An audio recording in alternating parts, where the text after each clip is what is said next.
सेहिका का नाम ये कंबोधिलाल है, कैसा ही रंगो रूप है पैसा ही माल है।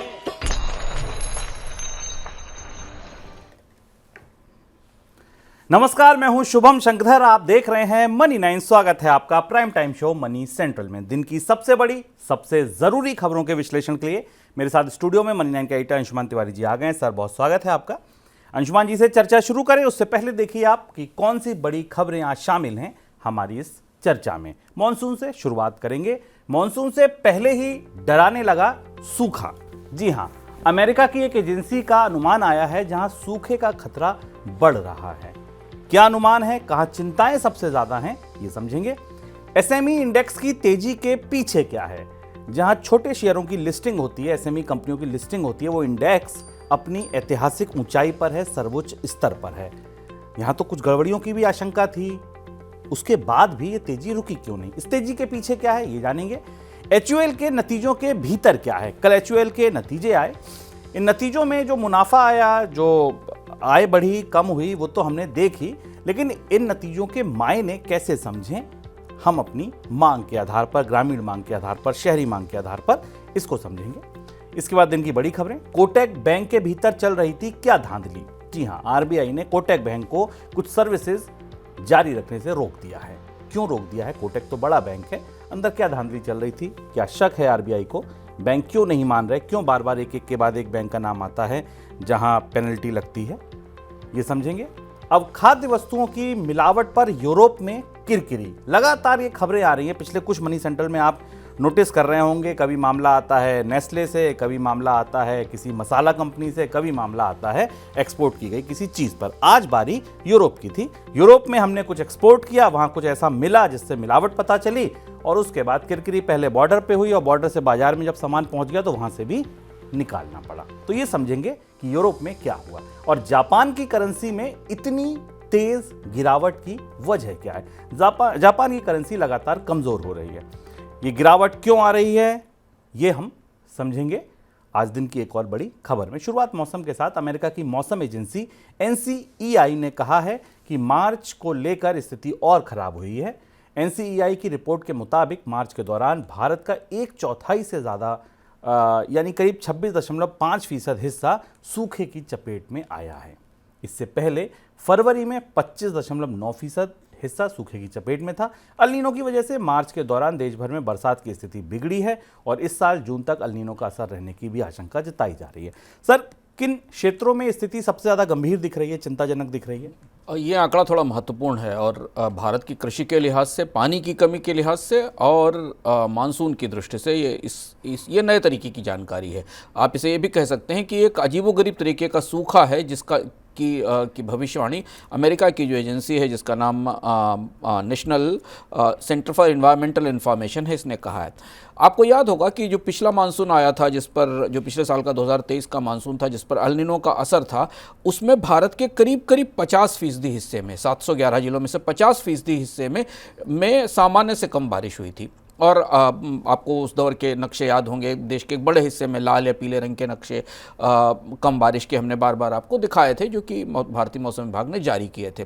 तो यानी पानी की वो कमी और मॉइस्चर की वो कमी वहाँ बनी हुई थी। अब जो ताज़े आंकड़े जारी हुए हैं, उस हिसाब से भारत के कई सारे हिस्सों में, खास तौर पर कुछ जिलों के नाम भी इस रिपोर्ट में आए हैं, जिसमें केरल का कासारगोड, कर्नाटका का दक्षिण कन्नड़ा, महाराष्ट्र का रत्नागिरी और सतारा, चंद्रचूड़, कारगिल और लेह लद्दाख, कुरुंगा, और उत्तर प्रदेश के बांदा और फतेहपुर। इन जिलों को स्पेसिफिकली मॉनिटर किया गया और पाया गया कि यहाँ पर सूखे जैसे हालात अभी बन गए हैं। इसकी वजह दो हैं।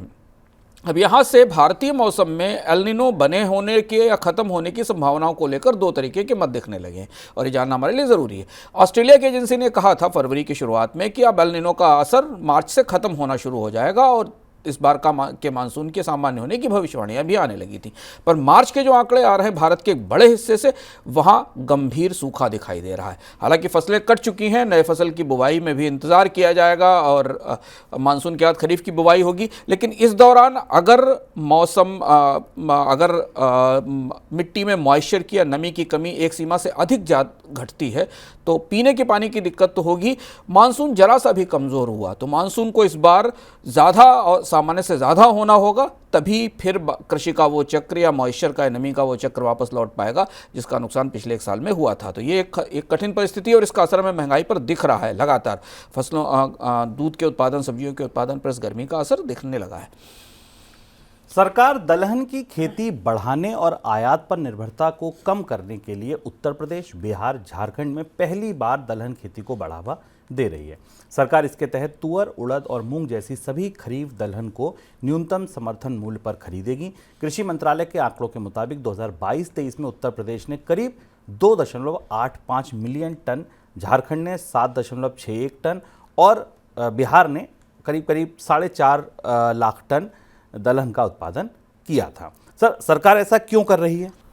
किसान आंदोलन के दौरान सरकार की तरफ से संकेत दिए गए थे, जब एमएसपी की गारंटी की मांग हो रही थी, कि खास फसलों के लिए सरकार एमएसपी सारे उत्पादन को खरीदने की तैयारी कर सकती है। इसमें दलहन की फसलें सबसे ऊपर थीं। दलहन को लेकर आयात पर निर्भरता खासी ज़्यादा है। हर साल भारत को दालों का आयात करना पड़ता है। पिछले एक साल के दौरान दालों की कीमत में रिकॉर्ड तेजी रही है। दुनिया भर के बाज़ारों से दाल आयात की गई, उसके बाद भी दलहन की महंगाई कम नहीं हो पाई। दलहन को के उत्पादन को बढ़ाने की कोशिशें पिछले 20 सालों में कई बार हुई हैं, पर उनका नतीजा नहीं मिला है। अब एक बार फिर नए सिरे से कोशिश की जा रही है, जिसमें उत्तर प्रदेश, झारखंड और बिहार, इन 3 राज्यों को चुना गया है। केंद्र सरकार की तरफ से राज्य सरकारों से कहा गया है कि वो किसानों तक ये सूचना पहुंचाएं कि वो जितनी भी दलहन की पैदावार करेंगे, केंद्र सरकार उसे खरीदेगी और अपने भंडार में रखेगी। ये एक और कोशिश है दाल का उत्पादन बढ़ाने की, ताकि आयात पर निर्भरता कम की जा सके। खरीफ की फसल महत्वपूर्ण फसल है दलहन के लिहाज से। इस पूरी पहल का, इस पूरी मुहिम का क्या असर हुआ, इसके लिए हमें खरीफ की फसल के नतीजों का इंतजार करना होगा। हालांकि सरकार ने भी दलहन उत्पादन के ताजे लक्ष्य तय नहीं किए हैं। एक और जानकारी आपके लिए कि सरकार के हस्तक्षेप के बावजूद देश की अधिकतर मंडियों में सरसों का भाव एमएसपी के नीचे कारोबार कर रहा है। दरअसल सरकार ने प्राइस सपोर्ट स्कीम के तहत सरसों की खरीद शुरू की है। इसके बावजूद सरसों का भाव मंडियों में न्यूनतम समर्थन मूल्य 10 से 12% नीचे चल रहा है। कृषि मंत्रालय ने चालू सीजन में अगले 2 महीनों में प्राइस सपोर्ट स्कीम के तहत 2.84 मिलियन टन सरसों की खरीद को मंजूरी दी है। आगे बढ़ते हैं अगली खबर पे। एसएमई आईपीओ इंडेक्स रिकॉर्ड ऊंचाई पर पहुंच गया है। बुधवार को एसएमई आईपीओ इंडेक्स ने 66,396 अंक की ऐतिहासिक ऊंचाई को छू लिया। अप्रैल में अभी तक इंडेक्स 26% बढ़ चुका है। एसएमई आईपीओ इंडेक्स में तेजी के लिहाज से दिसंबर 2021 के बाद मौजूदा अप्रैल का महीना सबसे अच्छा रहा। दिसंबर 2021 में एसएमई आईपीओ इंडेक्स 60% चढ़ा था। सर, ये इंडेक्स इतना बढ़ क्यों रहा है? हालांकि बड़ा इंडेक्स भी अगर आप देखें, निफ्टी और सेंसेक्स भी ऑल टाइम हाई के आसपास ही हैं, लेकिन यहाँ तो बड़ी अनियमितताओं का भी खतरा था, आशंका थी कि कुछ गड़बड़ी है, सेबी ने भी कहा था। उसके बाद भी यहाँ इतनी तेजी क्यों? 2 बड़ी वजह हैं। पिछले 1 साल के दौरान, बल्कि पिछले 2 साल के दौरान एसएमई आईपीओस की संख्या में बड़ी बढ़ोतरी हुई है। उसकी वजह यह है कि कंपनियों को अपने विस्तार योजनाओं के लिए अब पूंजी की ज़रूरत है। कर्ज महंगा हो चला है और अब कंपनियां उतने महंगे कर्ज पर अपने विस्तार योजनाओं में निवेश नहीं कर सकती। तो एसएमई कंपनियां, छोटी कंपनियां आईपीओ लाने के लिए आगे आई हैं। दूसरी बात है कि एसएमई के लिए या छोटी कंपनियों के लिए आईपीओ लाने की प्रक्रिया बड़ी कंपनियों की तुलना में खासी आसान है और सहज है। शर्तें थोड़ी कम कठिन है और इसलिए कंपनियां आसानी से जल्दी बाजार में छोटी पूंजी के आईपीओ लाकर निवेश जुटा लेती हैं। तो दूसरी बात है। तीसरा ये कि हाँ, अनियमितताओं के सवाल सेबी की तरफ से उठाए गए थे, लेकिन उसके बाद भी ना तो कंपनियों के उत्साह पर कोई कमी हुई है आईपीओ लाने वाले की, और ना निवेशकों के उत्साह में कोई कमी हुई। आईपीओ सब्सक्राइब भी हो रहे हैं, उन्हें बायर भी मिल रहे हैं और स्टॉक्स की ट्रेडिंग भी बेहतर हो रही है। हालांकि अनियमितता के सवाल अभी जस के तस वहीं बने हुए हैं। हिंदुस्तान यूनिलीवर लिमिटेड यानी HUL का शुद्ध मुनाफा जनवरी से मार्च तिमाही में 1.6% घटकर 2,561 करोड़ रुपए रहा है। पिछले वित्त वर्ष की चौथी तिमाही में कंपनी को 2,601 करोड़ रुपए का शुद्ध लाभ हुआ था। वित्त वर्ष 2023-24 की चौथी तिमाही में कंपनी की बिक्री लगभग स्थिर रही। कंपनी को अब सामान्य मॉनसून से उपभोक्ता मांग में सुधार आने की उम्मीद है। सर, क्या बता रहे हैं ये रिजल्ट आपको बता रहे हैं जो हम आपको बराबर पिछले अपने कई कार्यक्रमों में बताते रहे हैं कि भारत की एफएमसीजी कंपनियां अभी भी मांग की कमी से जूझ रही हैं। अगर आप गौर से देखें तो करीब 3 से 4 तिमाही बीत चुकी हैं, एफएमसीजी कंपनियों को वास्तविक बाजार से मांग नहीं मिल रही और HUL का नतीजा उस मांग में कमी की ताकीद करता है, उसकी पुष्टि करता है। ध्यान से अगर देखें तो HUL के उन्हीं सारे उत्पादों की बिक्री में कमी आई है जो मास मार्केट के लिए, रूरल मार्केट के लिए बनाए जाते हैं। और ये समस्या केवल हिंदुस्तान लीवर ही नहीं बल्कि अन्य FMCG कंपनियां जो कि कंज्यूमर गुड बनाती हैं या कॉस्मेटिक्स बनाती हैं, उन्हें ये महसूस करना पड़ रहा है। हालांकि कंपनियों HUL का मानना है कि अच्छे मानसून की उम्मीद के साथ एक तिमाही के बाद बाजार में मांग वापस लौटेगी, लेकिन फिलहाल अभी मांग का चक्र, उपभोक्ता खपत की मांग का चक्र बदलता नहीं दिखाई दे रहा है। भारत में टेस्ला का प्लांट लगने में देरी हो सकती है। वजह यह है कि एलन मस्क की कंपनी अब मौजूदा कारखानों में सस्ती इलेक्ट्रिक कार बनाने पर फोकस करने जा रही है। टेस्ला इस साल के आखिर तक किफ़ायती इलेक्ट्रिक कार ला सकती है। ये अमेरिकी कंपनी अब मैक्सिको में भी नए कारखाने में निवेश नहीं करेगी। कंपनी का टारगेट साल 2023 के मुकाबले इलेक्ट्रिक कारों का प्रोडक्शन 50% बढ़ाना है। सर, ऐसा क्यों कर रहे हैं एलन मस्क? टेस्ला की योजनाएं लगातार बदलती रही हैं। पिछले 2 साल से हम लगातार सुन रहे थे कि टेस्ला भारत में आने वाली, लेकिन एक बार फिर योजनाओं में बदला हुआ है। एक तो अंतर्राष्ट्रीय स्तर पर टेस्ला की कारों की बिक्री में गिरावट आई है, जिसका एक बड़ा असर है और इससे कंपनी के उत्पादन की योजनाओं में बदलाव हुआ है और इसका सबसे सीधा असर ऐसा लग रहा है कि भारत में उनके निवेश की योजनाओं पर पड़ेगा। हालांकि कंपनी ने 2023 में अपने उत्पादन में बढ़ोतरी की थी और अगले वित्त वर्ष में भी कार के उत्पादन को बढ़ाएगी, लेकिन भारतीय बाजार में उतरने की तैयारियां अभी नहीं दिख रही हैं। ये भी माना जा रहा है कि भारत की तरफ से टैक्स में या कोई बड़ी रियायतें देने की पेशकश भी नहीं की गई है। भारतीय बाजार में बिकने वाली कारों का उत्पादन जर्मनी में किया जाएगा और वहाँ से वो कारें इंपोर्ट होकर भारतीय बाजार में आएंगी। आगे बढ़ते हैं दिन की सबसे बड़ी खबरों की तरफ।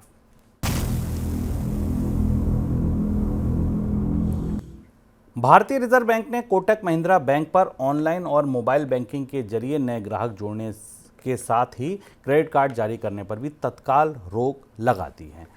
RBI ने यह कार्रवाई IT मापदंडों का बार बार उल्लंघन करने की वजह से की है। कोटक महिंद्रा बैंक के IT जोखिम प्रबंधन सूचना सुरक्षा संचालन में गंभीर कमियां पाई गई हैं। सर, क्या पाया गया कोटक में? कोटक एक और बैंक है जिसे RBI के गुस्से का सामना करना पड़ा और इसको लेकर बैंकिंग उद्योग में खासी हलचल है, खासी उथल पुथल है। कोटक में भी लगभग वही दिक्कतें या वही समस्याएं पाई गई जो इससे पहले कंपनियों में पाई गई। हम आपको लगातार बताते रहे हैं कि IT सिस्टम्स को लेकर रिजर्व बैंक को अपने नियमों का उल्लंघन होता दिख रहा है बैंकों के भीतर। कोटक में 3 महत्वपूर्ण चीज़ें थी जिनमें रिजर्व बैंक कोटक के प्रबंधन के कामकाज से संतुष्ट नहीं हुआ। एक तो जो यूज़र एक्सेस का मैनेजमेंट था, यानी जो उपभोक्ता या जो बैंक के ग्राहक हैं वो सिस्टम में आते थे, उनकी सूचनाओं के मैनेजमेंट का ये था। दूसरी महत्वपूर्ण बात थी कि जो वेंडर्स लगाए गए थे उनके रिस्क, उनके जोखिम का सही प्रबंधन नहीं हुआ था। और सबसे बड़ी बात डेटा सिक्योरिटी को लेकर, सूचनाओं को लेकर, डेटा की सूचनाओं को लेकर। आपको याद होगा कि रिजर्व बैंक ने 1 साल पहले एक विस्तृत गाइडलाइन जारी की थी जिसमें बैंकों से कहा था कि वो जो बाहर के वेंडर्स हैं इनसे वो अपनी सेवाएं आउटसोर्स करते हैं, उनके जोखिम की सही पड़ताल करें, डेटा सिक्योरिटी के नए ढांचे बनाएं और यूज़र की सूचनाओं को सुरक्षित रखने की व्यवस्था करें। देश के प्रमुख और आधुनिक बैंकों में से, क्योंकि कोटक पुराने दौर का बैंक नहीं है, नए दौर का बैंक है, नई तकनीक के साथ आया हुआ है, लेकिन उसका IT inventory management reserve bank के नियमों पर खरा नहीं उतरा है और इसलिए बेहद सख्त कार्रवाई की गई है क्रेडिट कार्ड को लेकर भी और नए ग्राहकों को रोकने को लेकर। इससे बाजार में बैंकों को लेकर खासा तीखा संदेश और गया है कि रिजर्व बैंक इस मामले में किसी तरह माफ करने को तैयार नहीं है। सर, बैंक क्या वाकई सुन नहीं रहे हैं RBI की कि एक के बाद एक बैंकों की हम ये स्थिति देख रहे हैं, जुर्माना लगता है, कई बार रोक लगती है। इससे पहले भी 2 बैंकों के साथ ऐसा हुआ। आज भी RBI ने कहा है कि ऐसे बैंक खातों को हम फ्रीज करेंगे जिनसे ये जोखिम होगा कि साइबर क्राइम हुआ है। बैंक क्या सुन नहीं रहे हैं? जो कुछ मामला ऐसा लग रहा है जैसे कि RBI IT सिस्टम्स और KYC को लेकर, सूचनाओं को लेकर रिजर्व बैंक और बैंकों के बीच सहमति बनती नहीं दिखाई दे रही और रिजर्व बैंक को अब लगातार ऐसा महसूस हो रहा है कि बैंक बार बार कहने के बाद भी उसके नियमों का उल्लंघन कर रहे हैं। पेटीएम के मामले को तो आप देख ही चुके हैं, हम विस्तार से आपको बता चुके हैं कि पेटीएम को बार बार उल्लंघन करने के बाद सख्ती की गई। इससे पहले बैंक ऑफ बड़ौदा पर सख्ती हुई थी, HDFC बैंक पर सख्ती हुई थी। IT सिस्टम्स बैंकों की व्यवस्था का, बैंकिंग व्यवस्था का आधार बन चुके हैं, वो उनका नर्व सेंटर है, लेकिन उनके ऑडिट, उनकी ट्रांसपेरेंसी और डेटा सिक्योरिटी को लेकर रिजर्व बैंक ने जो शर्तें और नियम रखे हैं उन्हें बैंक पालन नहीं कर रहे हैं। और इसलिए अब रिजर्व बैंक किसी भी तरह से माफ करने को तैयार नहीं है। यह पूरा मामला सिर्फ कोटक से जुड़ा हुआ नहीं है, इसे अगर आप थोड़ा विस्तार से दूर तक जाकर देखें तो आपको इसमें मनी लॉन्ड्रिंग के मुद्दे, केवाईसी के मुद्दे, गलत ढंग से लोगों को साथ में जोड़ने के मुद्दे, ग्राहकों को गलत ढंग से डील करने और उन्हें क्रेडिट कार्ड या लोन देने के मुद्दे, ये सारे मुद्दे एक साथ शामिल हो जाते हैं। और अब ये समस्या लगातार अलग अलग जगह बैंक पूरे वित्तीय बीएफएसआई सेक्टर में उभरती हुई सामने दिखाई दे रही है। सर, अब सबसे बड़ी बात ये, ठीक है आरबीआई पेनल्टी लगा रही है, बैंक सुन ही रहे हैं, पेनल्टी लग रही है, उनके बिजनेस तो प्रभावित हो ही रहे हैं, लेकिन क्या ग्राहकों को भी इससे दिक्कत हो सकती है? ग्राहकों के लिए रिजर्व बैंक का कहना है कि ये सारा काम वो ग्राहकों की सुरक्षा के लिए कर रहा है, क्योंकि डेटा सिक्योरिटी, डेटा ब्रीच का खतरा है, उनकी सूचनाओं की चोरी का खतरा है, उनकी सूचनाएं बाहर जा रही हैं। ग्राहकों की चुनौती है और बैंकों की चुनौती ये है कि बड़ी मुश्किल से तो ग्राहक जुटते हैं, क्रेडिट कार्ड लेना शुरू करते हैं, बैंक के साथ जुड़ते हैं, और जब किसी बैंक के खिलाफ इस तरीके का एक्शन हो जाता है, इस तरीके की कार्रवाई हो जाती है, तो उसके बाद ग्राहकों को दोबारा जोड़ने और उनसे दोबारा कारोबार करने में मुश्किल होती है। ग्राहकों को शुरुआती तौर पर तो मुश्किल होगी ही कि जिन्होंने जो बैंकों के साथ कारोबार कर रहे हैं, हालांकि पुराने ग्राहकों को नहीं, नए ग्राहकों को लेकर ज़्यादा समस्या होगी, लेकिन कोटक ने यह कहा है कि वो मौजूदा ग्राहकों के कामकाज को सुचारू रूप से रखेगा। लेकिन ये उथल पुथल अगले कुछ समय तक जारी रह सकती है। तो यदि आप बैंकों के ग्राहक हैं, क्रेडिट कार्ड होल्डर हैं, तो आप इसके लिए तैयार रहिए कि कभी ना कभी किसी न किसी जगह से ये जो पूरा उथल पुथल का दौर चल रहा है, इसका असर आप पर भी हो सकता है।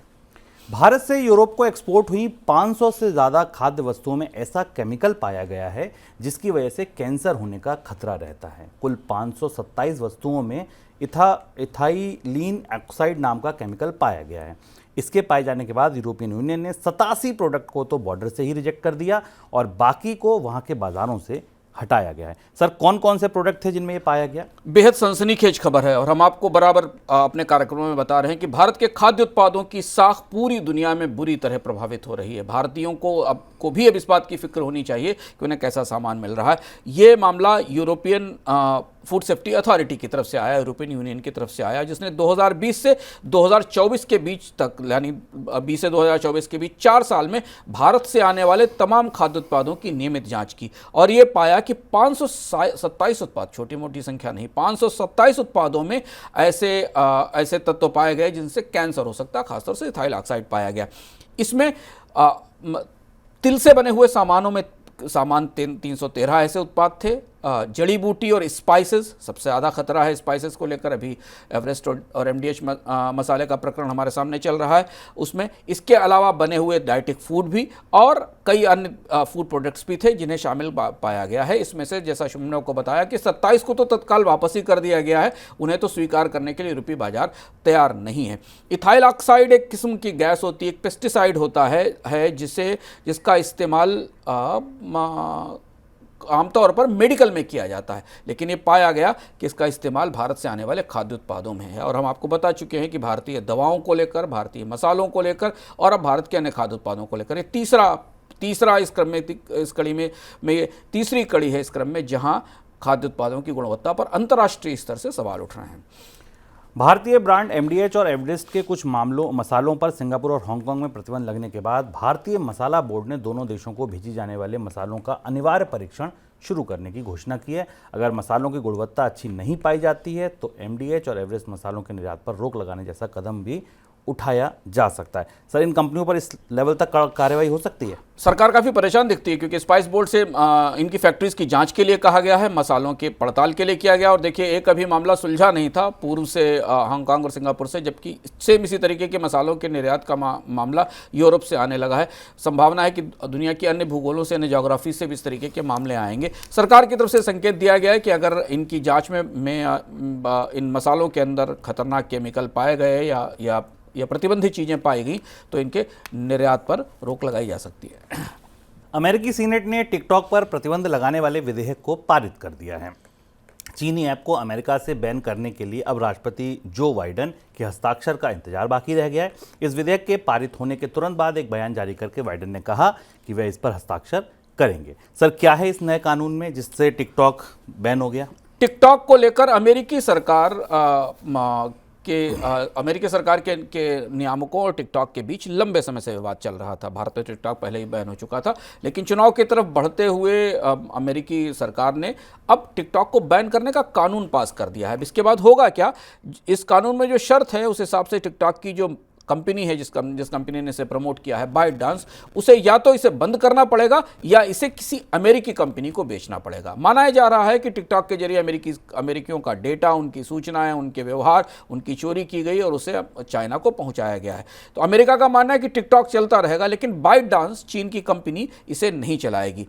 अब इसके बाद या तो अमेरिका की कोई दूसरी कंपनी से खरीदेगी या फिर अमेरिका के लोगों को टिकटॉक से का इस्तेमाल बंद करना पड़ेगा। हालांकि अमेरिका में टिकटॉक को लेकर लोग दो हिस्सों में बटे हुए हैं। लोगों का मानना है कि टिकटॉक ने उनके लिए ज़रूरी है, मनोरंजन के लिए, उनकी सूचनाओं के लिए है। यह भी माना जा रहा है कि टिकटॉक की कंपनी बाइटडांस इस फैसले के खिलाफ अदालत में अपील भी कर सकती है। अमेरिका की अदालतों में जाकर दरवाज़ा खटखटा सकती है और वहाँ से अपने लिए राहत की उम्मीद भी कर सकती है।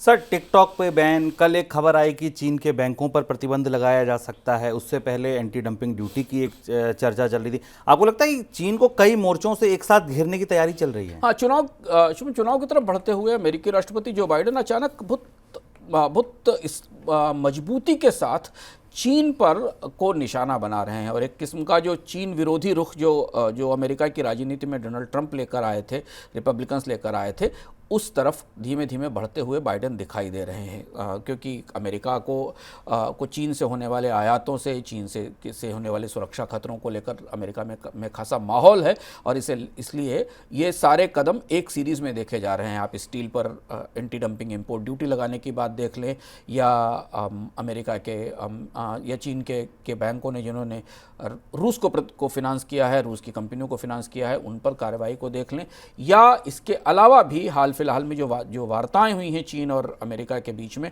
उनमें भी खासा आक्रामक रुख दिखाई दे रहा है। तो ये कदम भी उसी श्रृंखला में, उसी सीरीज में देखा जाएगा। जापान की करेंसी येन में भारी गिरावट देखी जा रही है और संभावना बढ़ गई कि करेंसी गिरावट को रोकने के लिए जापान की सरकार बाजार में मध्यस्थता कर सकती है। बुधवार को अमेरिकी डॉलर के मुकाबले जापान की करेंसी येन 155.17 का निचला स्तर छू गई, जो जून 1990 के बाद सबसे निचला स्तर है। करेंसी में गिरावट को देखते हुए जापान के अधिकारियों ने कहा है कि ज़रूरत पड़ने पर कदम उठाया जाएगा। सर, इतनी तेज़ गिरावट की वजह क्या है? डॉलर की मजबूती दुनिया की करेंसीज पर भारी पड़ रही है। हमने विस्तार से इकोनॉमिकम में इस बार चर्चा भी की है, जिसे आप देखेंगे कि जो अंतर्राष्ट्रीय स्तर पर शून्य ब्याज दरों का दौर खत्म हुआ है और उसके बाद जिस तरीके की परिस्थितियां बन रही, उसमें डॉलर, अमेरिकी अर्थव्यवस्था उतनी मजबूत नहीं है, पर डॉलर की मजबूती दुनिया की करेंसीज पर भारी पड़ रही है। युआन की भी स्थिति है और येन की स्थिति भी है। येन जापान की अर्थव्यवस्था के लिए दूसरे तरह से प्रभावी है, क्योंकि जापान की अर्थव्यवस्था में थोड़ी रिकवरी की उम्मीद दिखाई दे रही थी, अर्थव्यवस्था के मंदी से उबरने की संभावना बनती दिखाई दे रही थी। अब करेंसी में इतनी तेज गिरावट के बाद एक किस्म का पैनिक है बाजार में, क्योंकि घरेलू करेंसी में गिरावट है, निर्यात में कोई बड़ी बढ़ोतरी नहीं हो रही है। कमजोर करेंसी जापान में महंगाई की संभावनाओं को बढ़ा रही है, क्योंकि जापान का आयात कमजोर करेंसी के साथ महंगा हो रहा है। जापान उन देशों का हिस्सा है जो देश आमतौर पर विदेशी मुद्रा बाजार में दखल हस्तक्षेप नहीं करते हैं। 2021 में एक बार जापान ने ऐसी गिरावट के समय अंतर्राष्ट्रीय सहमति के आधार पर दखल दिया था, लेकिन अब माना जा रहा है कि अगर करेंसी इतनी तेजी से गिरेगी तो जापान की सरकार, जापान के केंद्रीय बैंक को बाजार में करेंसी की गिरावट रोकने के लिए दखल करना देना पड़ेगा। आगे बढ़ते हैं झटपट खबरों की तरफ।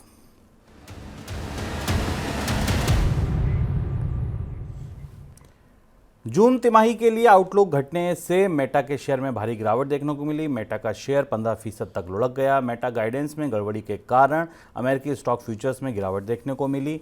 बुधवार शाम के सौदों में अमेरिकी शेयर इंडेक्स में गिर गया। मेटा प्लेटफॉर्म इंक में गिरावट से अमेरिका में हैवीवेट आईटी शेयरों में भी कमजोरी देखने को मिली। सफल एफपीओ के बाद वोडाफोन आइडिया के हाथ पूंजी तो आई, लेकिन कामकाज चलाने के लिए अतिरिक्त कर्ज जुटाने के लिए उसको और चुनौतियों का सामना करना पड़ सकता है। कंपनी को बैंकों से तभी कर्ज मिलेगा जब बैंक कर्ज की वापसी को लेकर पूरी तरह आश्वस्त होंगे, और इसके लिए बैंक कंपनी से कर्ज वापसी का रोड मैप भी मांग सकते हैं। वित्त वर्ष 23-24 की दिसंबर तिमाही तक वोडाफोन आइडिया के ऊपर 2.14 लाख करोड़ रुपए का कर्ज था।